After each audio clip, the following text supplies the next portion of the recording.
Welcome back to another episode of Mike and Dylan Hate Drama, where we give advice today.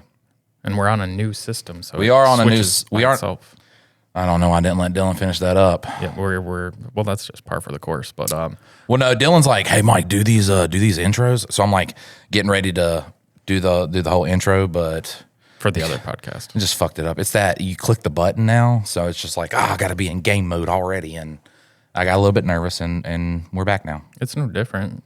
What's different? Explain the new system, though. So we have a new board that automatically cuts while we're doing the podcast. So while we're doing this, it is cutting back and forth between the cameras. So then once we hit stop, then technically it will just go right to YouTube. Like we can just upload. But what happens when I start talking? It shoots immediately to me. Look at that. Now you start talking. Interrupt me. Yeah, so when I interrupt Mike, it comes over to me. But if we're talking at the same time, what happens? If we talk both at the same time, it should cut to a third. Nah, it didn't go to the third. I think it's more so when it goes silent.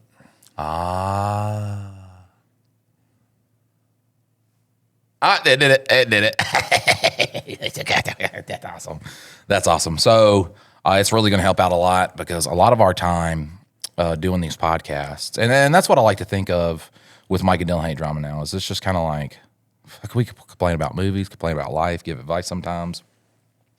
But this is like, a lot of our time was spent rendering videos. Well, yeah, because as soon as we finished it, then I had to dump all the footage, which took 20 minutes, then put it in to edit it, and the whole editing process, it took me myself like 30 minutes worth of time for a podcast. But the amount of time that my computer was useless was like 6 hours, for the week.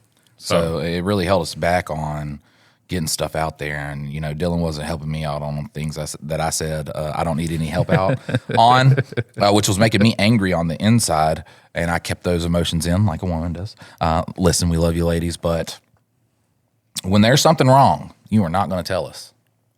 You're going to let it fester, and that's what Mike did. He let it fester, and then I was like, "Hey, bud, can I get a little bit of help?" And he was like, "You've not mentioned that," and I was just like, and he was like, "Also, you did say, I got this, man." So anytime you hear me and understand, you got to understand what mine and Dylan's relationship is like. Yes, we work together. Yes, we started working together off of a web series. The big thing is it's like I have never had a friend in life that was just like a genuinely like a good role model. And I don't think Dylan's ever had a friend in life that was like, what the fuck goes on in your mind?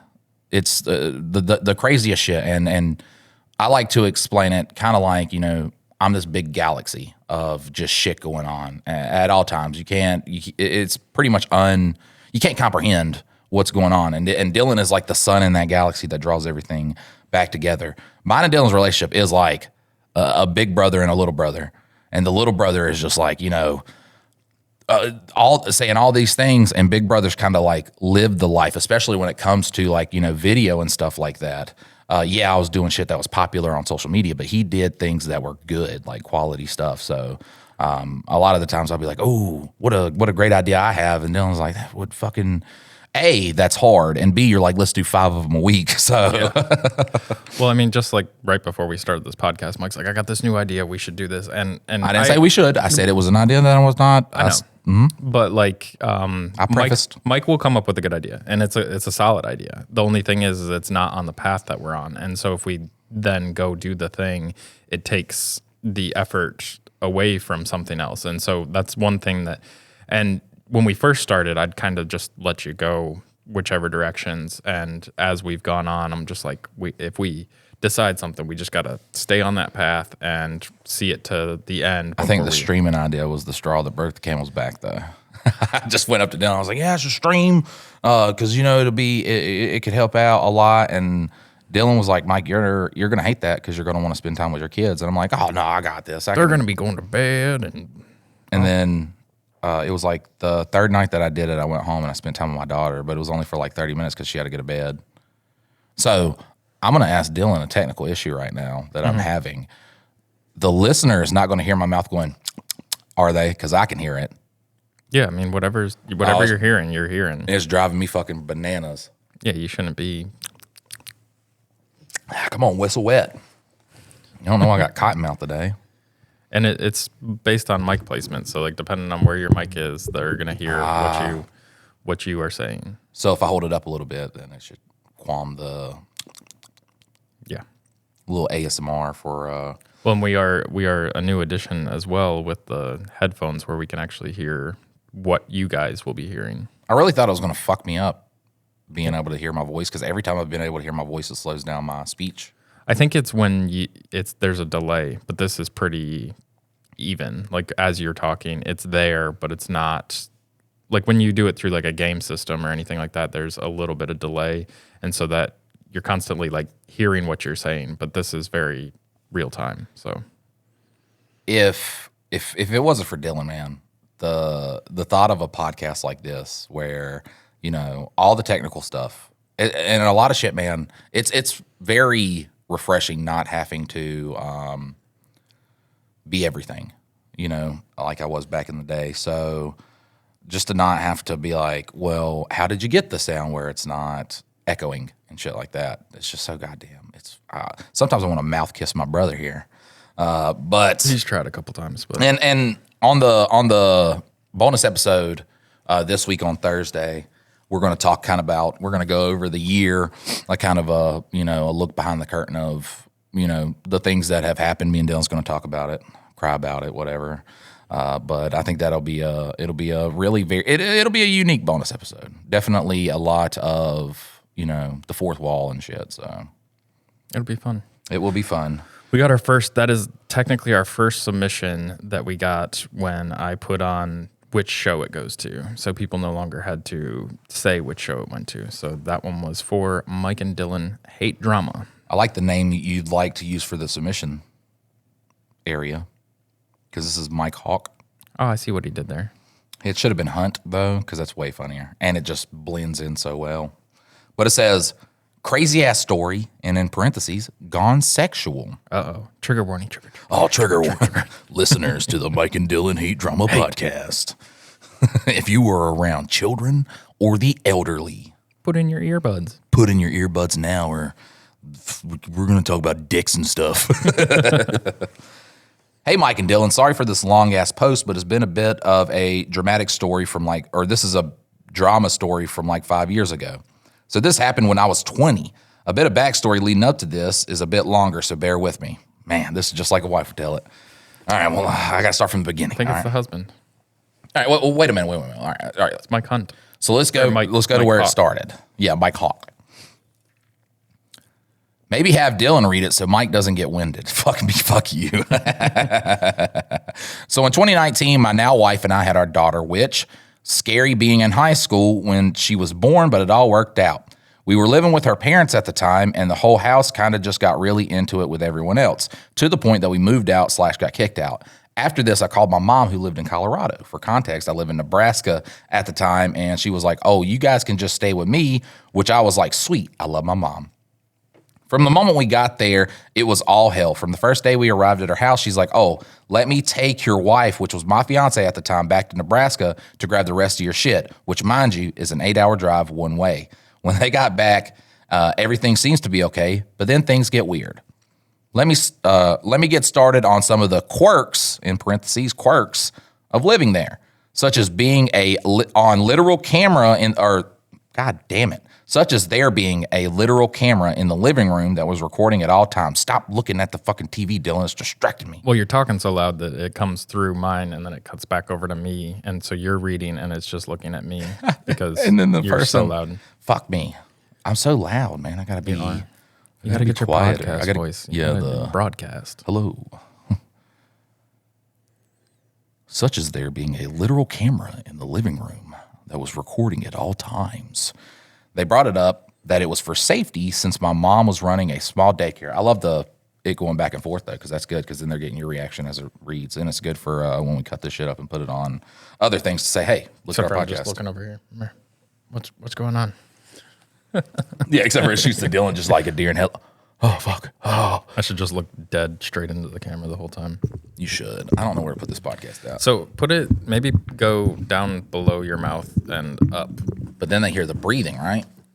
As long as you're not breathing into it all the time. I'm fat as fuck, boy. All right. So they brought it. So there's a camera in their living room. You don't have to. That's how I'm going to word it.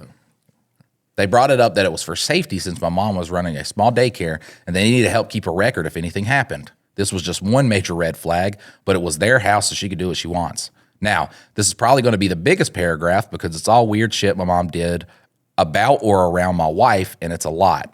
So my wife and I have known each other since 7th grade, so we have a lot of history, but for some reason, my mom never approved of her in any way.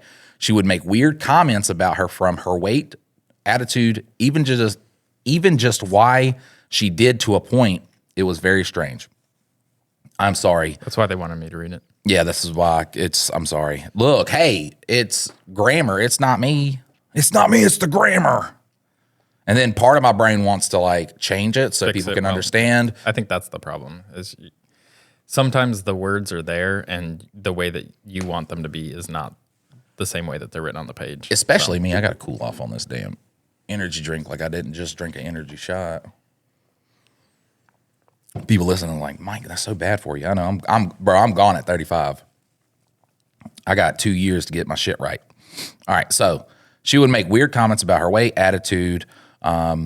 There was one time she had a bout of sleepwalking and went to lay on the couch a lot at night, and my mom shows me a video of her just laying there on the couch. She was like, that's weird, but I don't see how it was weird at all. And there was multiple times she tried to convince me that she, my wife, is trying to take the baby and run, which I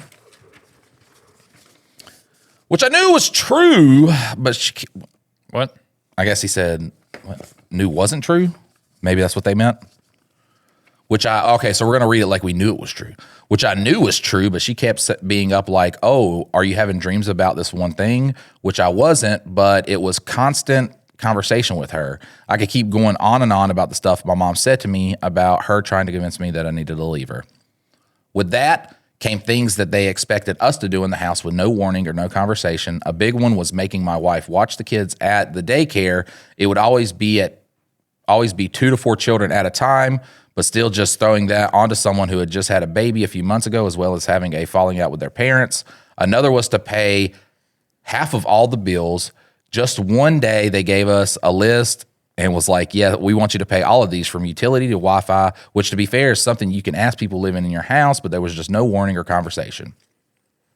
She also paid for a lot of things that she expected us to pay, like a $2,000 bed for us when we didn't. Oh, they expected us to pay back like a $2,000 bed. Fuck that shit. I didn't buy that shit. Hell no, I didn't buy that shit. I went on Facebook Marketplace for a $20 bed frame. That's right. And then got one of them little $100 rollout mattresses from Costco. Bam, good sleeping right there. We made sure to buy our own food, drinks, any other things that we might need for us and our child, so it wasn't like we were swimming in money or anything, but they just kept bringing it up. Now, I will talk about her husband a bit because he is a real piece of work and a big reason everything went down the way it did. Also, I wasn't going to add his name, but he's a dick, so call him Chris. All right, Chris. And it's with a K. Yeah, it's with a K. Bro, if your name's Chris with a K. I've met some solid Chris's with Ks. It's not the parent, or it's not the kid's fault. The parent named him with a K. I say that like the only reason I get to like go play Magic the Gathering when I have a wild hair up my ass is because my friend Chris with a K is just like, yeah, you can use any of my cards. And he has like all of them, so I say that, and then it's just like, well, fuck, man. Like, what am I? I know a couple cool Chris's with a K. Mike's circle is extremely small. You can ask Dylan that. I am not the one that is out there meeting new people, conversating with people. What the funny thing is Dylan makes a lot of connections. So there's a lot of, in the business world, there's a lot of exchange and phone numbers, and people will just be like, can I have your phone number to talk more about this? And I'm just like, no, I don't want to do that. Like, I'm not the, let me just give you my number. Yeah, I think the reason why I do it is because where I grew up was so small that when I moved down here, I had to come out of my shell. And so I became comfortable with like the just meeting strangers. Like, you grew up in a way that you were changing schools all the time. So you were always meeting new people.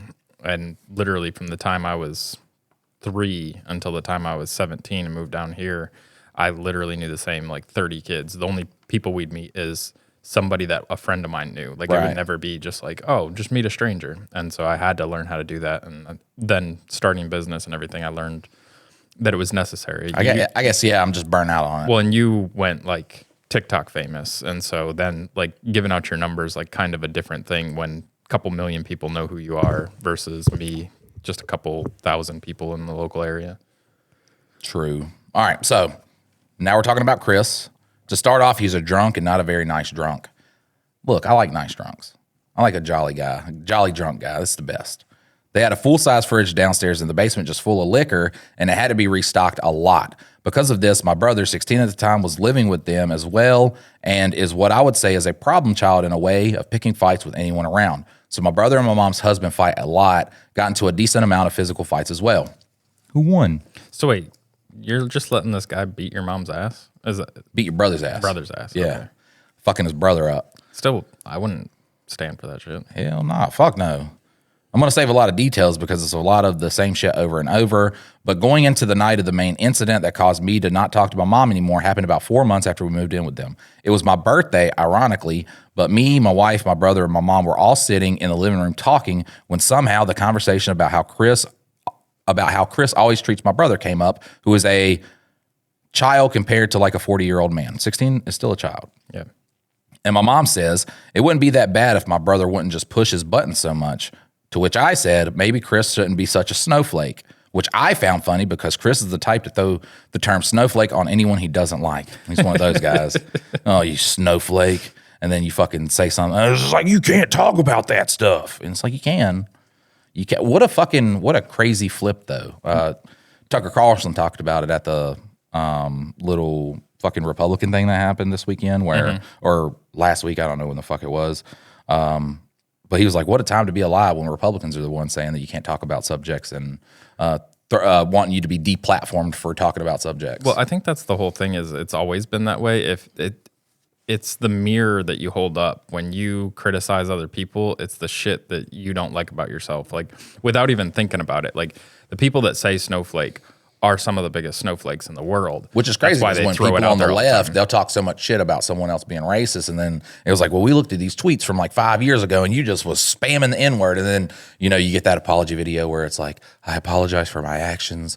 I was a different person in 2015 and I'm going to learn and educate. And it's like, just shut the fuck up, bro. And maybe not play that game. KYS. Yeah. And maybe not play that game if you don't want your personal shit brought up. It was definitely on the rage for his political party. My mom got a weird look on her face and said nothing. My wife and I then went to buy some stuff and rent a movie since it was my birthday. The night we are home watching the movie, when Chris and my mom come home from the bar, and the first thing he does is when he walks in the house is slap me and grab my face. Oh, man. He's drunk and starts yelling into my face how he wasn't a snowflake. Damn, that stuck with him. Oh, man. Bro went to the bar. This is hours later. Went to the bar, comes home, and now he's ready to talk about it. He's just ruminating on it, just like, I'm not no fucking snowflake. I ain't a fucking snowflake. He's sitting at the bar. That motherfucker thinks I'm a snowflake. I don't do that shit. And how I'm a little bitch for calling him one. At this point, after he just keeps hitting me, my wife tries to pull him off when he gets into her face and yells at her saying he's done so much for us and we're ungrateful. After a bit of this, he seems to get bored of the yelling and walks off, and me being scared and not sure what to do, I call the police because this isn't what you're supposed to do during something like this. That is correct. And people in this situation, you can say anything you want to say, okay? But unless you're in that situation, you don't know what you're going to do, okay? Well, you got kids in the house too. Like, I mean, you've got kids in the house, and even if you're right and trying to whoop somebody's ass, like it's still traumatic for any young person. Like, I mean, even the 16-year-old brother, like it's not a situation that any of them should be in. And if he's being violent, yeah, call the police. I tell you about that one situation. Like and there is, it's just being an adult, man. I told y'all, earlier in the podcast's life about the time where, we were at my brother's house and they lived in this like concrete fucking house and they were like smoking weed in one room while my kid was in the other. I'm outside. It's like a family thing. And I go in there and it's just like fucking weed smoke, just a weed haze. And my child's in it. So I blank the fuck out. And there's a point where Mikey likes to throw hands too. Well, doesn't like to, but when I'm angry, I do it. But my daughter's there. And I'm just like, how's this going to look? Because she doesn't understand that her uncle did anything wrong, okay?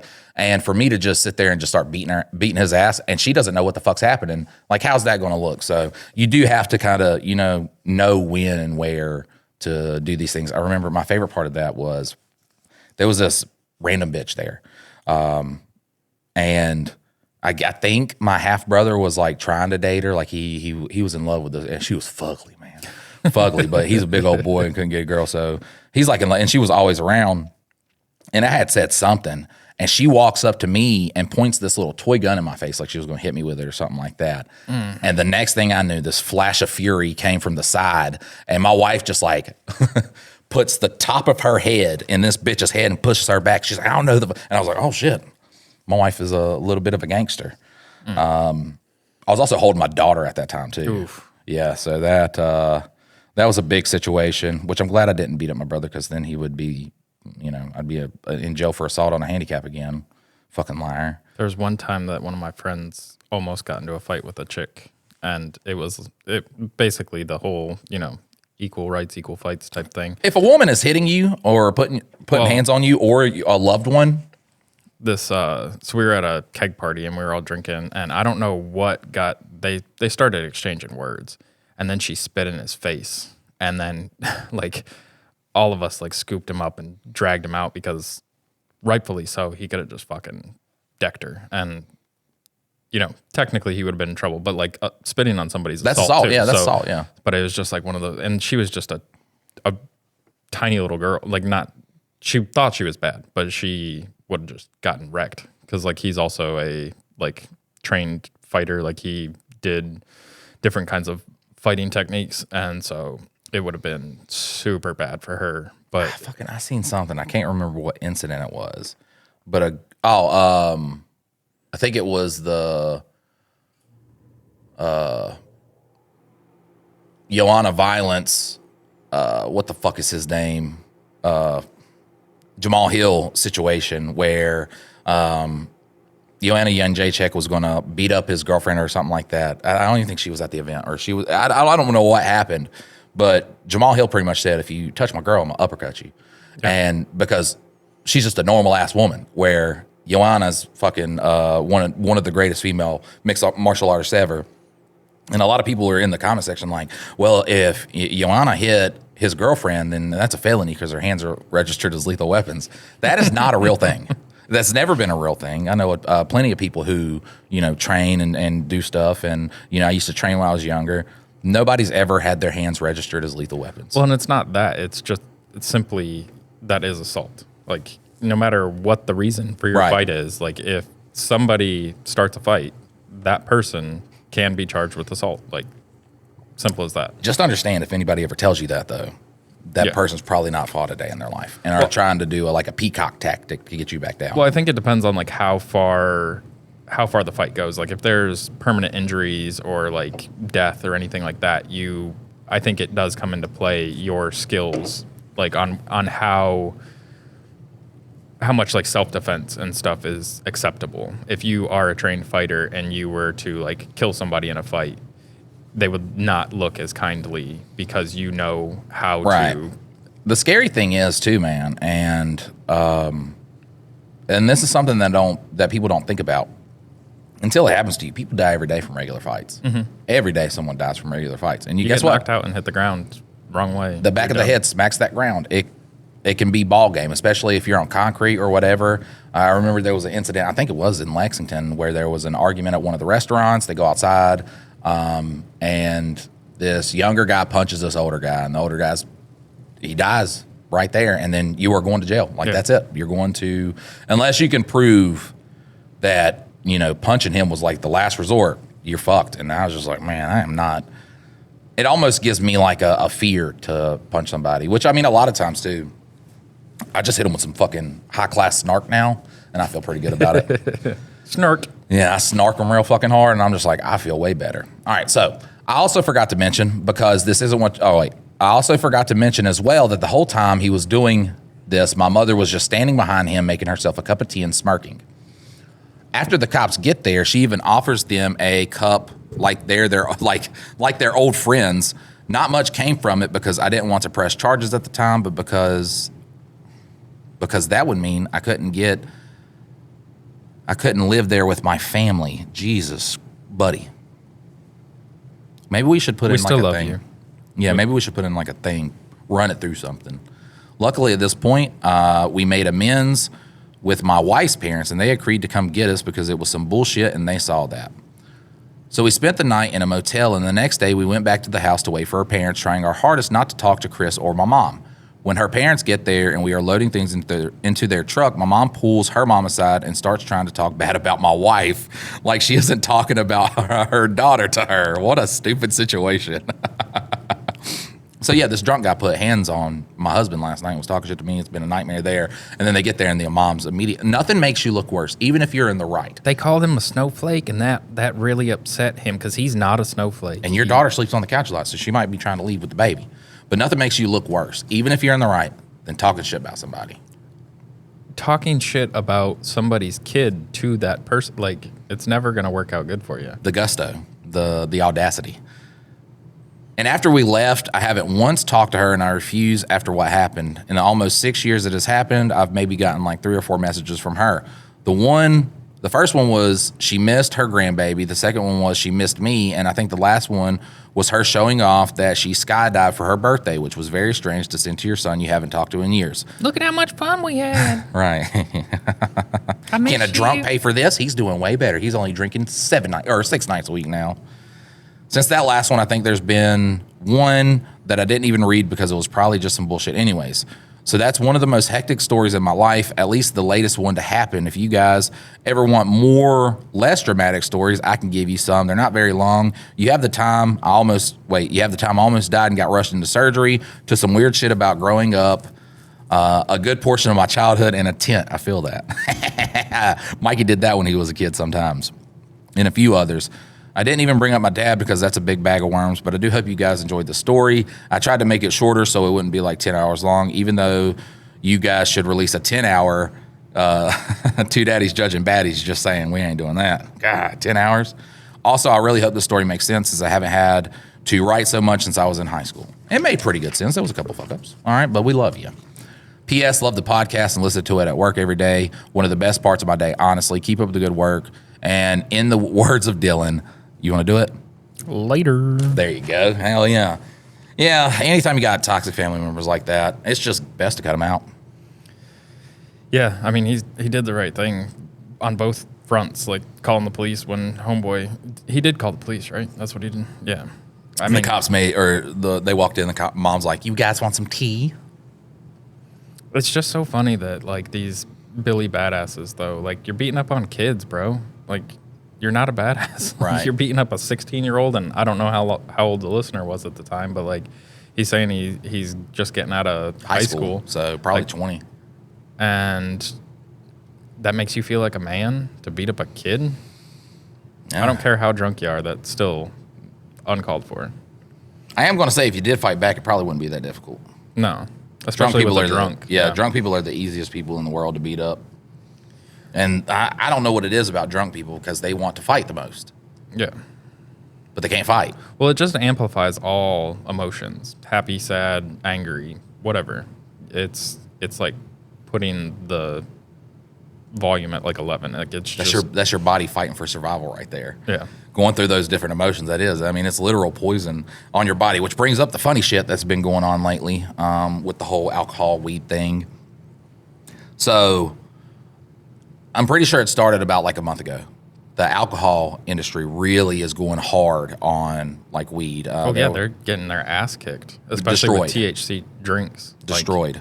So they did this thing. It's called like scroming or scrothing, or I don't know what it's called, but it's where like you're hacking up or something from smoking weed.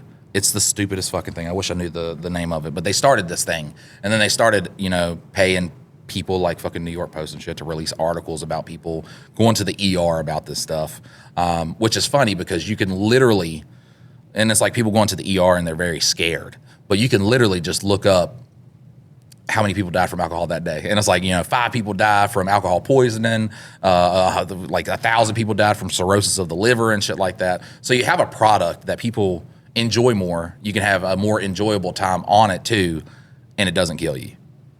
So alcohol is just like really in their place. So then I don't know what's going on with Donald Trump, but he's just like, you know what? We're going to make weed a less serious. You don't know what's going on with Donald Trump. What do you mean? They're fucking releasing the rest of the Epstein, or like. Oh, so he's trying to like butter us up? Well, he's just trying to like have a bigger news story that's not the Epstein files. Like, you know, that's what Dylan just said. Well, I'm just trying to like make sure I'm not talking out of line, but like, it's kind of like the guy with the snowflake thing. Is the reason why he's so mad that somebody's calling him a snowflake is because he knows he's a snowflake. Just like the reason why Donald Trump is not on board with releasing all this information is probably because some of the information is damning to him. Like whether they're not going to release it if it is, like they're going to redact a bunch of shit, but the story is still compelling enough that people are going to be talking about it. So in order to do that, like he's like, oh, let's fucking drop this other thing. Right, I mean, it was compelling because it did inspire Ted Budd's corpse to suddenly make this grand stand for the American people by saying that Donald Trump is incorrect about this and that he should harshen. Yeah, I don't know. Yeah, it's a weird word to choose for that one, but yeah. It was a weird one. Make harsher the penalties for being caught with marijuana because, and this is his reason, okay. Marijuana only benefits Chinese communism. Yes. All right. And it destroys Americans to the point where the American taxpayer is paying for it. Yeah, the Chinese and he did not go into any detail of how weed leads into Chinese communism. Okay. Didn't even talk about, the connection of weed in China, and did not talk about how we brunt the financial consequences of marijuana. Not one time, but he did say that, okay? And that is Ted Budd caring about you, okay? He's caring about you, he's not caring about all the money that the, big alcohol gave him to say that. He don't care about that. He cares about you. That just helped him formulate the paragraph that he made. I think he's not running for re-election, so, like, he can then go in and lobby for whatever. Like, I don't know what his next career path is going to be, but I saw the post and I was just like, why? Like the fact that they're fighting that there's no medical benefit to marijuana, even though there's, with the limited studies that they can do with it being a Schedule I drug, there's tons of benefits, medical benefits. And I'm not advocating that people smoke weed. I'm just saying that there's tons of research that says that it does good for people with epilepsy, people with PTSD, like all kinds of different things that they have found it is positive for. But to keep it as a Schedule I, for what reason? Like, other than alcohol absolutely getting mopped. Dog walked. Because of I've talked to a couple people that work for like the big grocery store chains. Yeah. And they said that my fat ass is in your shot. They said that as soon as they started offering the THC beverages, like sales for alcohol just went through the floor. Like, right. And it's one of those things where there's a reason that people want that. It's not simply because they want to get high. They like it is a buzz equal to getting drunk without the hangover, without the destruction of your liver. Yeah. And I'm not saying, because there are negatives to it. That's one of the things is like when I was a kid and I was a stoner, I was like, there's nothing wrong with this. There are. It's a drug like anything else. It's just a less harmful drug overall. Like you're not going to, like there's people that take it too far, just like with anything. I mean. But then these news outlets will be like, watch as this person has a severe panic attack from, ingesting marijuana gummies. But any time you could be like, watch as this yellow man screams from his deathbed about how much pain he's in, and doctors are unable to do anything because they don't have painkillers that help for that type of thing. Or this family that was absolutely murdered by a drunk driver that was leaving the bar. Like that's another thing that the alcohol industry supports, bars and shit. When you're drinking a THC beverage, maybe you do it out at the bar, but for the most part, you don't have to go out to the bar to eat a gummy or to, like, you can, but most likely you're going to be at a friend's house or you're going to be at home fucking chilling. And so, like, the industries adjacent to alcohol are also being affected by it. And Whether that's good or bad, that's for people to decide. But it's one of those situations where it's being pushed as this demon that Right. it's just not. Like, and I think the American people know that it's not that, but their representatives aren't representing them. Well, here's the thing too, and we've talked about this a lot. If you talk shit about something, once you start talking shit about something that other people like, okay, they're going to immediately be like, well, what have you done? Alcohol's done a lot. A lot of people have lost family members from alcohol. So now, it started this big thing where it's like, we're trying to prevent all these things to happen from weed and this whole big thing. And now I think more than ever in history, people are talking about, how deadly alcohol is, how wrong it should be to have people, advertisements for alcohol, why they're not, on the same board as other things that kill you. And it's like, why is, more people are now talking about regular people that don't smoke weed are talking about, why is marijuana illegal and alcohol is legal where one of them kills you and it's not the one that's illegal. Yeah, I still disagree on like whether you should be able to market. Like I don't feel like there should be as much regulation on marketing, like whereas tobacco, yeah, technically you should be able, like it should all be kind of open what you can say in those things. It's kind of like like a pharmaceutical drug. They have to list all the things that it can do. Go ahead and throw that disclaimer at the back of the alcohol. Go ahead and throw the disclaimer at the back of tobacco, weed, whatever. What does this actually do to you? But you should still be able to market it. It's a business. Just, they can market gambling. The only thing that really you can't is prostitution. Like there's not like a, come to the bunny ranch. But once again, out of weed, alcohol, and prostitution, only one of them kills you. Yeah. And the only one that's legal is the one that kills you. But I mean, in that mindset, like the pharmaceutical drugs are the biggest advertiser out of anybody. Like I would guarantee they outspend alcohol by tenfold. So they had that one cut for the pharmaceutical industry, that Dr. Mike guy. He is, debating a guy who was talking about like big pharma and shit like that. The problem is that the guy he's debating is one of those, very all natural, I don't know what they call them. Homeopathic. Yeah, homeopathic savants who just so happens to have their own type of medication that you should be taking. So it's so stupid that's the shit that we get. You know what I'm saying? Is, when someone's like speaking down about a bad industry, the pharmaceutical industry, highly corrupt, very bad, very toxic industry. Very much the big papa of the FDA.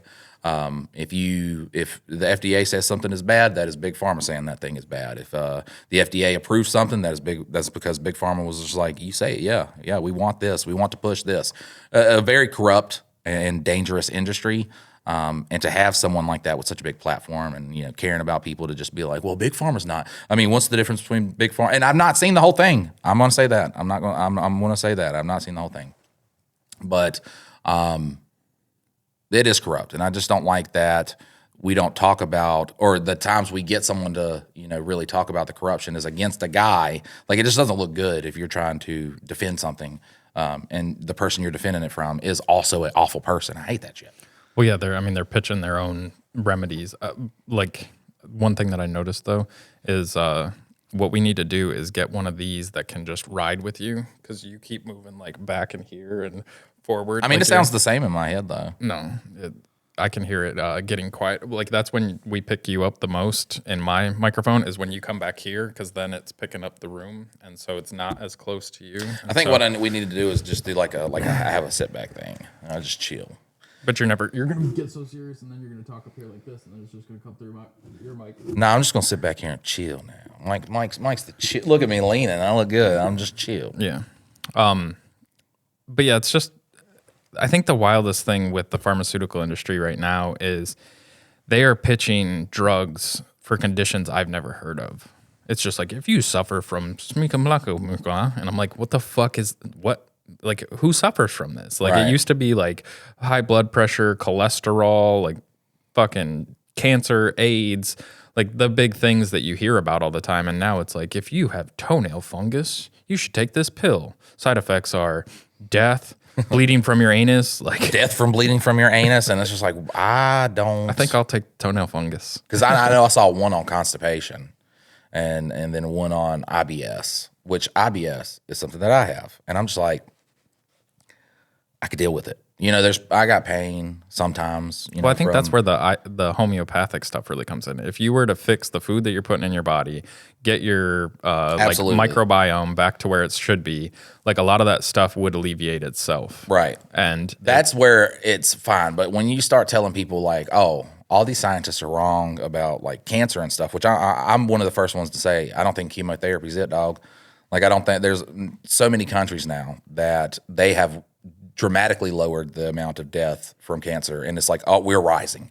So I don't think chemotherapy is it. But also, I don't think Susan from your neighborhood knows how to cure cancer either. So, well, and that's one of those things where CBD is not going to automatically like save you from cancer. And the big thing is, and it still gets convoluted, like the dyes, the pesticides, the fucking additives, like all this stuff that we put in our body is likely the cause of cancer, like being so prolific.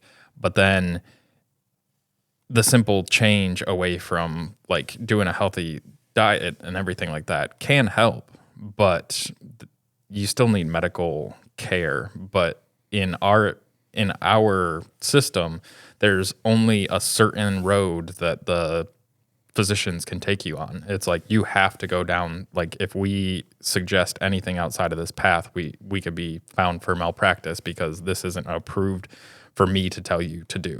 Right. And so the advancement, everything in America is, here's this pill. It's not going to cure it, but it'll fix the symptoms for a while. And you will have bleeding from your anus and eyeballs, but that's just a fact of life. And that's where our system's so fucked up because of the money that's behind it, because the pill makers are the ones that take all of our money for research, get it into a pill form, and then sell it back to us for a profit. And it's like the donated blood thing. It just drives me up a wall that they could be, come donate your blood, and then, when you get blood from the hospital, they're like, that's $700 a bag. Yeah. That's wild.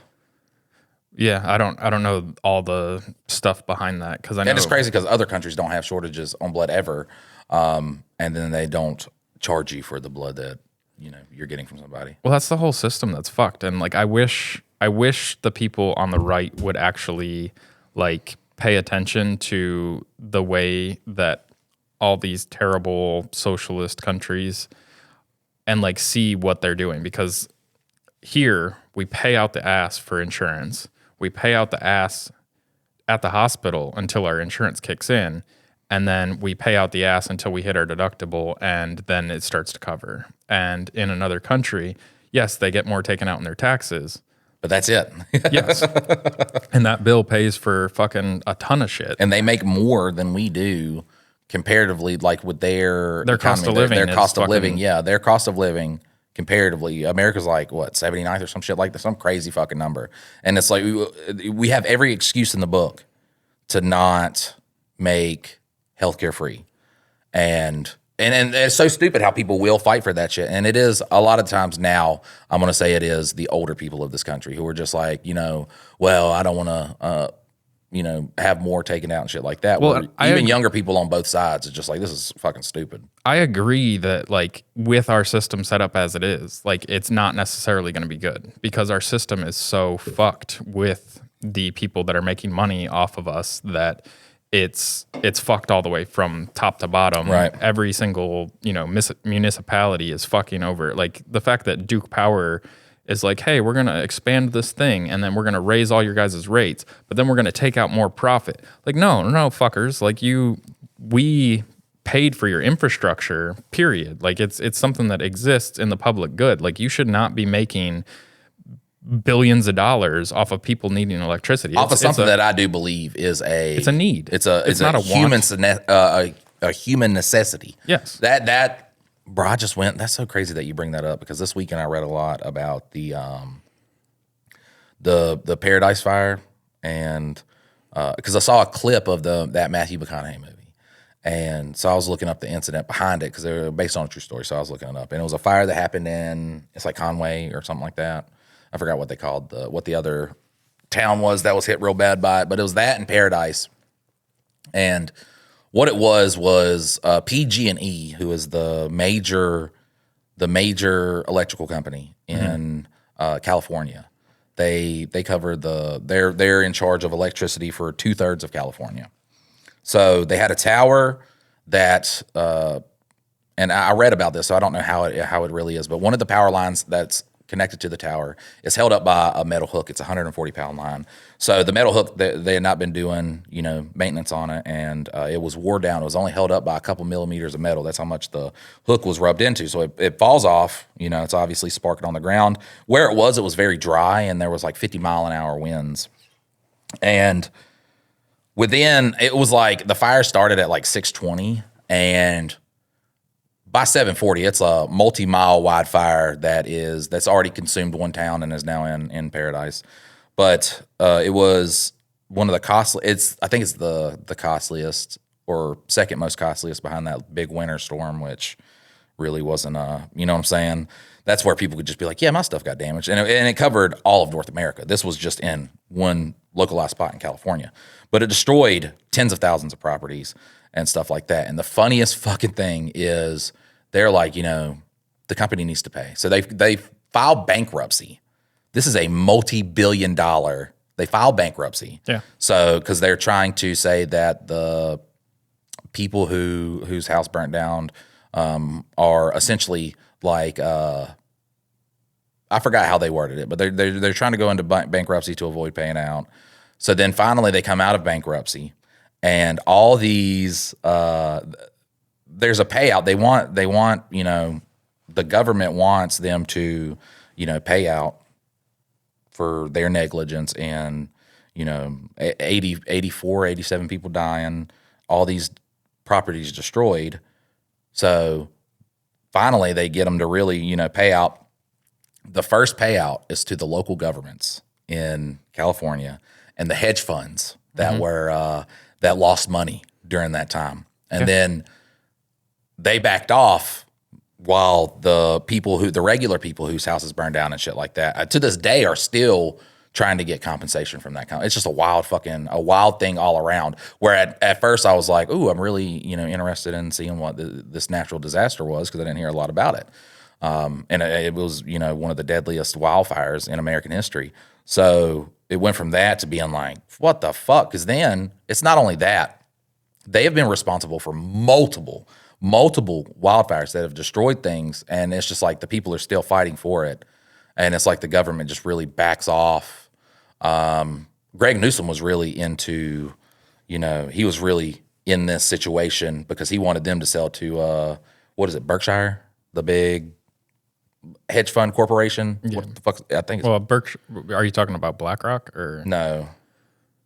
Like Berkshire Hathaway is Hathaway. Yeah. So Berkshire, that one. That's who Greg Newsom wanted them to kind of like sell to, so they run the whole thing.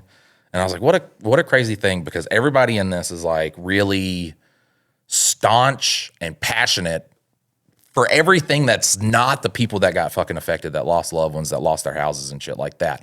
The craziest thing, and this goes along the lines of, this is why I hate when the way political shit is set up, because one side said something, and just because they said something, the other side is like, well, now I have to say nuh-uh, And that is FEMA, and how fucking awful that thing is. Like, it is the worst, probably the worst entity that comes from all of this, government bullshit, because they really feel like, what I'm saying? It's an organization that's there to help in times of need.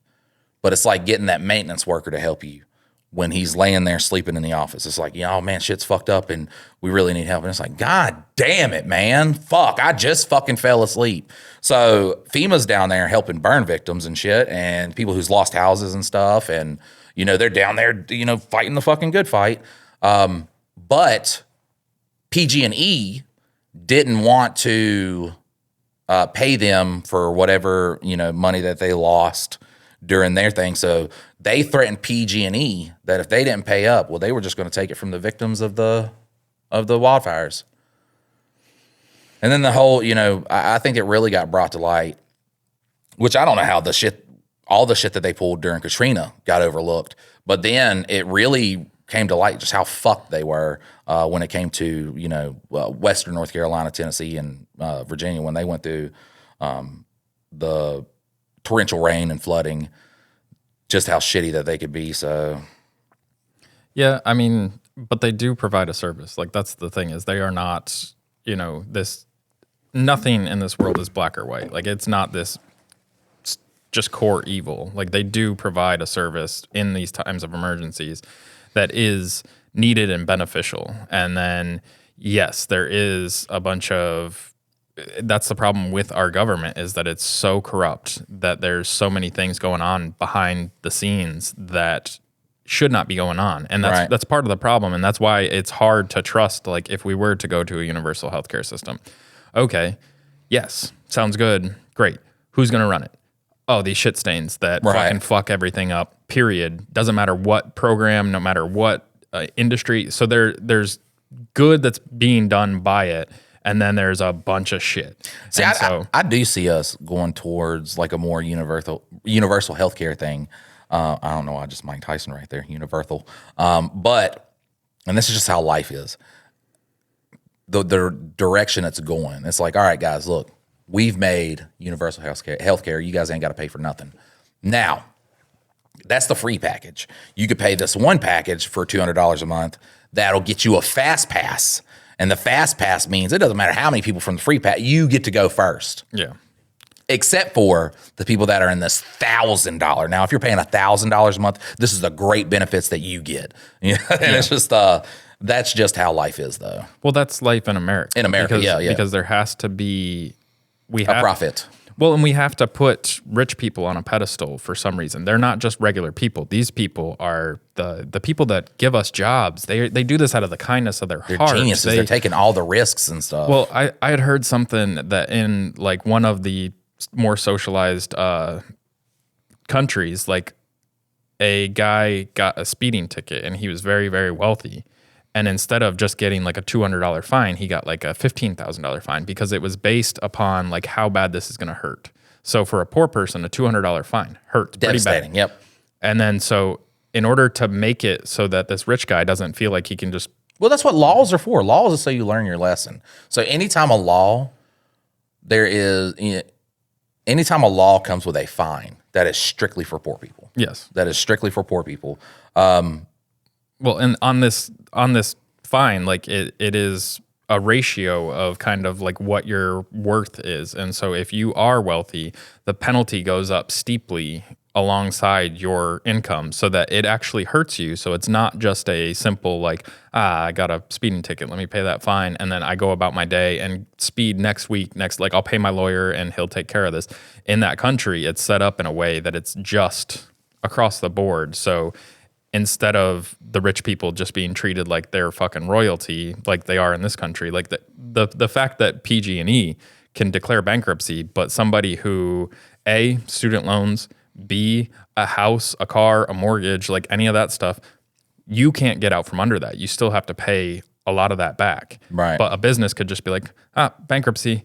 All right, let's restart. Like Big Lots just did it. They cleared all their inventory, cleared all their books, and now they're back open again but like a individual cannot do that same thing. But a business that is like this sacred. And no government will come to bail you out. That's another thing too, is like government bailouts and shit. And it's just a preposterous place we live in. But this is the issue that I like on a financial sense. I do believe in capitalism. I do believe in like you work hard, you make money, that's your money. I do believe that. But as a society, we should be trying to do better as a community, as a collective, as the country, as Americans. That's where we should be like looking out for everybody. And rather than capitalism isn't the problem, it's the loopholes in capitalism that's the problem. Well, and it's the absolute capitalists that are fucking up the system so that it is only good for a few people and then the rest of the people can starve. And that's where we're at right now, is it keeps going to a place where we no longer give a shit about the collective Americans, the working class, the people that legitimately, if they don't punch in today, stuff starts stopping. Falling apart, like the construction stops, fucking production for all the goods and services that we have, all that stuff stops. And right now the system is completely set up in a way that those people are a fucking afterthought, and not even really an afterthought. They're not even a thought to begin with. It's how do we make it so that like all these data centers for fucking AI can take over these small towns and take all their resources, and like, oh, but it's going to be so great. It's not going to employ a fucking person. Like there's going to be like 10 jobs for this multi-million-dollar bailout that you're giving to this company that doesn't need a multi-million. Like AI is going to make money. It just does. Like technology makes money. They don't need our community resources to be like, oh yeah, please come put this fucking terrible thing in our town so that we can get the tax revenue from it. They're not going to pay their taxes either. Like, right. None of this stuff adds up to being beneficial for the people in the communities where this moves into. But they're sold a bill of goods because, just like you said, the people that are getting paid to be like, oh, this is a good idea, guys, we're going to do this. They're the ones that make those decisions. I think the craziest thing too is when people talk about, AI being the downfall of humans. It's would solely 100% be because of the fresh water it destroys. Yeah. And not on the AI. I like the approach though that they took about AI and is saying, hey, we need to fear AI for its brain. That's what they were all saying. The brain, that's the thing that's gonna, and the whole time it's just like, these humongous AI facilities are just destroying fresh water. And then the amount of electricity they're using. Yep. Like that's one of the things with Duke Power is they're getting all these data centers which just suck up fucking power. And the average, like they're going to give a deal to the people that are gobbling up the most so that then it's subsidized by the actual regular American person that wants to flick on their TV. Those people are going to pay so that the technology company can do it for less and make more profit. So you get fucked so that somebody else can make more money. And like, that's the way the system keeps going, and it keeps going further and further that way where, it's the whole shipping all of our jobs overseas and everything. Like some people in this country made a fuck ton of money off that. Why do you think they passed that bill so that they could do it? It was so that they could make more money and they pay That's the problem with capitalism, though. It's when you have the people at the top of capitalism now lobbying government officials to pass laws to make it easier for them to make money and harder for you to live. That's where the whole thing gets fucked. Well, and my aunt, she's a hardcore right winger, and she posted this thing about Donald Trump wants to do away with, put in term limits and then make all the Congress people be on the same insurance that we have, and then get rid of, like, if they make a law, they've got to live with the law just like American people do, and all this stuff. And I was like, if Donald Trump actually said that, did that, I would agree, and I'd be like, good job, man. But none of that shit's real. It's something that somebody wrote in Facebook, and they make you think that Donald Trump, he's not going to do that. Or it's just like platform words, like platform. When a president's running and they're like, I believe in all of these things. And as soon as they get in the office, they're like, what did I just said that just so y'all would elect me. Like now is the time where I help out the rich people. Real shit. I got to deal with the real shit, the real problems. Right. Yeah. It's fucked all the way around. It does feel a bit hopeless. Over the weekend, I was thinking about this, kind of like Heretic type movie where it's, like a guy who is pretty much like talking bad about the system, and he's like doing this one big speech, and it's not like a movie or anything like that. It's more like a skit scene idea, but he's talking about, we are cogs in a machine that is used to make the wealthy richer. And the thing is that the cogs in those machines can be taken out and put into a different machine of justice and destruction and shit like that. And it was like a real cool speech. But then he gets killed. He gets shot during that speech. And it's just like, you know who killed him. You know why he was killed for, and everybody's just like, nah, well, that's life too. That's done. Yeah, guess that's done. All right, guys, fight's over. And then and it's just more of a to show people that sounds good. Like it sounds good, but nobody's willing to put in the work and the effort and the I don't know if we're just so used to it that it's what we know, struggling and going through hard times, that we're just like, we'd rather just sit here and deal with it because it's a safe option. Well, it's always the same situation where they find the things that you just absolutely will not budge on. So whether it's abortion, gun rights, gay rights, anything along those lines, that they can divide you so that you're no longer worried about financial things. Like, yes, Republicans say they believe this way, Democrats believe this way. Both of them are bought and sold by corporations. They literally, they're either pharma, they're oil, they're whatever, but they're all bought and paid for on both sides by the same people sometimes, like literally. And then they convince people to be upset about what you do in your own home, like what you do with your own body. They make people upset about that, and then we can no longer agree with each other. But that's the biggest thing right now, is that all the man behind the curtain does is sit there and fuck the American people again and again and again. But then they convince you. I'm sorry, but when you said the whole Republicans about gay thing, it reminded me of a joke. I don't know why it reminded me of this joke that I heard this weekend, but don't lose us another listener. This is you. Your daughter said that something was gay, and you did not correct her on that. That's an inappropriate term to use as something that's lame or bad. Right, yeah, because words is the worst things that happen in this country. But anyways, it's because of the Republicans, and because you're like, if they believe in it or not, and it'll be like, the most staunch like Republican, and then he'll be, fucking having sex with underage kids. And it's just like, well, so what do you believe in, brother? Like, where do you draw the line at wrong? Because I want to say, two dudes getting married, I could palate that. You fucking a child, not cool. Yeah, that's not cool. But why do priests never attend marathons? Why? Because they always come in a little behind. That one's terrible. That is terrible. Fuck me. That is rough. That is rough. That's as bad as my choir boy joke. Mm-hmm. I giggled immensely. Have you told the choir boy joke on here? I told it on one of them. I don't remember it. Tell again. Why are choir boys' hair always parted in the middle? Bless you, my son. Bless you. He is rubbing the head downward angle. Downward. I'm not gonna give off what it insinuates. But guys, listen. The bonus episode this week is going to be us running down the year that Mike and Dylan had. We're not going to run down any political things. We're not going to try to incentivize you to stay, because that is the thing too, is, it's all good to say, hey, we should stand up and revolt, but not me, because like, y'all know, I'm gonna be a liability. Like, I'm gonna be behind. Y'all are gonna be like, come on, Mike. I'm gonna be like, I gotta sit down and rest. So y'all do it, and then. Well, see, the real problem with it is that we have allowed the representatives to not represent us long enough that it's almost impossible to find somebody that would, because you believe their bullshit, and then the second that they get there, they change their whole demeanor.